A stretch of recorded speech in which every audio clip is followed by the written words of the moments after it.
Maglagay tayo ng cooking oil. Igisa natin ang bawang at sibuyas.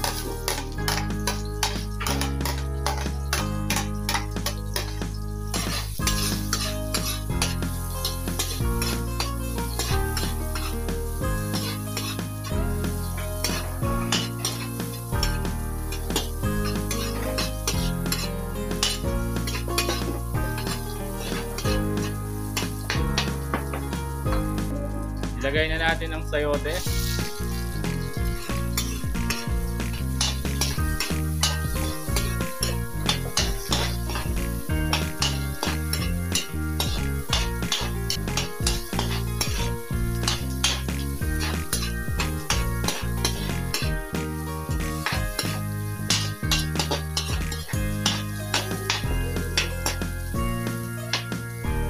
Or Baguio bean.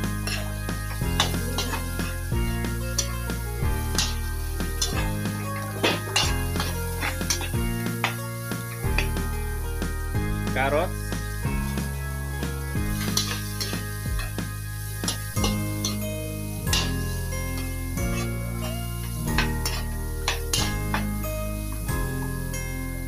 cauliflower.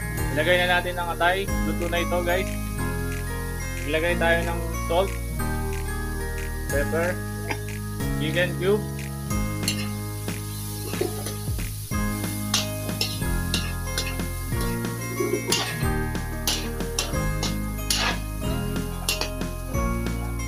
lagay na natin ng repolyo.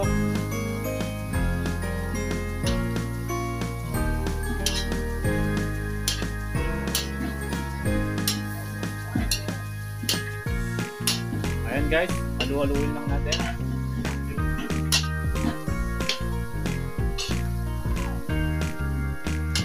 Maglagay tayo ng Nestle cream.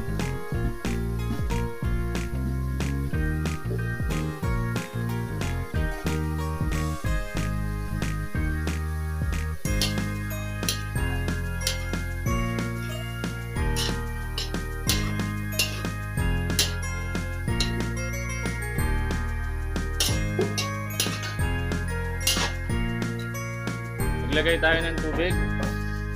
Simmer natin ito ng 3 minutes.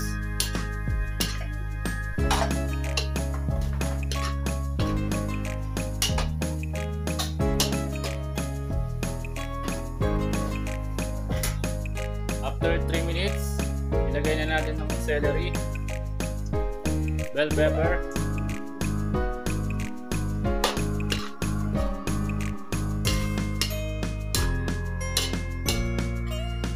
ayan guys, lutuin pa natin ito ng 1 minuto.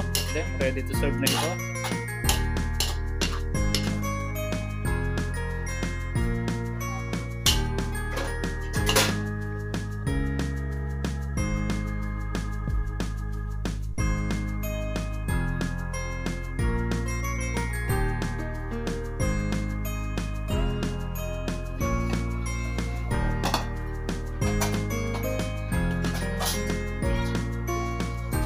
Ayan guys, luto na ang ating chopsuey. Ready to serve na ito. Kainan na. Thank you for watching. Ingat po palagi and God bless.